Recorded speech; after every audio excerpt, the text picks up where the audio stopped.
മണ്ണാർക്കാട്ടെ വിവിധ ധനകാര്യ സ്ഥാപനങ്ങളിൽ നിന്നും 45ഓളം സ്ത്രീകളുടെ പേരിൽ ലോണെടുത്ത് കബളിപ്പിച്ച പണവുമായി കടന്നുകളഞ്ഞ സ്ത്രീക്കെതിരെ പരാതി. മുണ്ടക്കണ്ണി സ്വദേശി കുന്നുമ്മൽ വിജയലക്ഷ്മിക്കെതിരെയാണ് മണ്ണാർക്കാട് പോലീസിൽ മുണ്ടക്കണ്ണി സ്വദേശികൾ പരാതി നൽകിയിരിക്കുന്നത്. മണ്ണാർക്കാട് സഹകരണ urban credit society, ESAF bank, Palakkad ജില്ലാ സ്വയം സഹായ സഹകരണ സംഘം, റൂറൽ സർവീസ് സഹകരണ ബാങ്ക്, വനിതാ സ്വയം സഹായ സഹകരണ ബാങ്ക്, വികാസ് തുടങ്ങി നിരവധിയായ ധനകാര്യ സ്ഥാപനങ്ങളിൽ നിന്നും മുണ്ടക്കണ്ണിയിലെ സ്ത്രീകളെ തെറ്റിദ്ധരിപ്പിച്ച് ലോണെടുത്ത് പണവുമായി കടന്നുകളഞ്ഞതായും ഇവർ മുണ്ടക്കണ്ണിയിലെ വീട് വിറ്റ് വിദേശത്തേക്ക് കടന്നുകളഞ്ഞതായി സംശയമുണ്ടെന്നും നാട്ടുകാർ പറയുന്നു.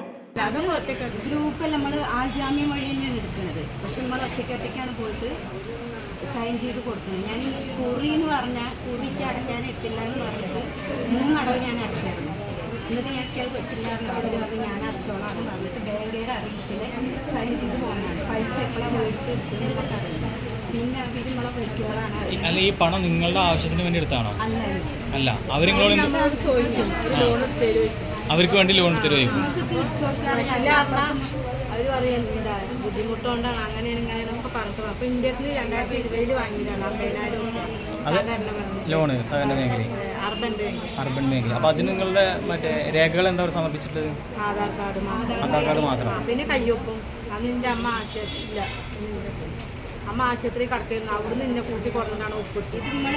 ഇപ്പോൾ 2025 5 വർഷമായി. ആ ബാങ്കിൽ നമ്മളെ വിളിക്കൂല, പറയൂല, ചോദിക്കൂല, ഒന്നുമില്ല. എന്നാൽ അടക്കണില്ലെങ്കിൽ അവർ പറയണ്ടേ.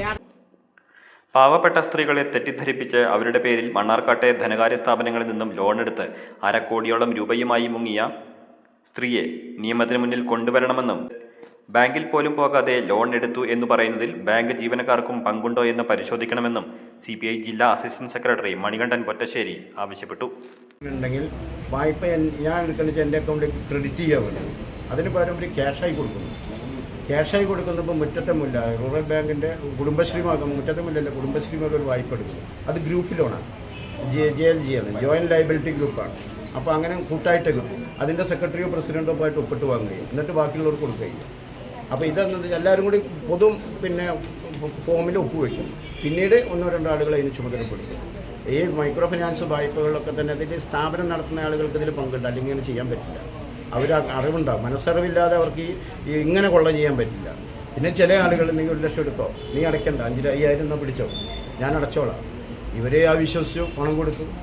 ഇവരെ വീട്ടുകാരുമായി കൂടി ആലോചിക്കാതെ എന്നൊക്കെ ഇങ്ങനെ വലിയ പ്രശ്നം. അതിൻ്റെ ഏറ്റവും വലിയൊരു വിഷയം വരുന്നത് എന്താ വെച്ചാൽ കുറേ കുടുംബങ്ങൾ അനാഥരായി പോകാനുള്ളൊരു സംവിധാനമാണ് ഇതിൽ കാണുന്നത്. കാരണം എന്താ വെച്ചാൽ ഭർത്താവ് അറിയാതെ ഭാര്യമാരെടുത്ത് കൊടുത്തവരുണ്ട്. അവർ തമ്മിൽ അടി കൂടിയിട്ട് ഇപ്പോൾ മധ്യസ്ഥം പറഞ്ഞുകൊണ്ടിരിക്കുന്ന ഒരു സംവിധാനമാണ്. അതുപോലെ തന്നെ അവർ വീട്ടിൽ പോയാൽ നമ്മൾ കഥകൽ മുട്ട് ഹോളിം ബെല്ലടിക്കുക ചെയ്ത് കഴിഞ്ഞാൽ അത് തുറക്കുന്നില്ല. കാരണം ഈ സാഫുകാരാണെന്ന് വിചാരിച്ചു അത്രയും പേടിയോടെ കഴിയാണ്. രാവിലെ വന്നു കഴിഞ്ഞാൽ അവർ വൈകുന്നേരം അവരുടെ തൊഴിലതാണ്. 9 മണിക്ക് രാത്രി 10 മണിക്ക് അവർ പോകുന്നില്ല.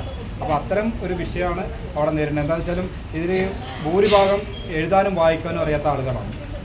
അതുപോലെ താഴ്ന്ന വിഭാഗത്തിൽപ്പെട്ട ആൾക്കാരാണ്. ഒരു മാനസിക വെല്ലുവിളി നേരിടുന്ന ഞാൻ പെൻഷൻ ശരിയാക്കി കൊടുത്ത ആ കുട്ടീനെ വരെ ലോണിന് ഇതാക്കിയിട്ടുണ്ട്.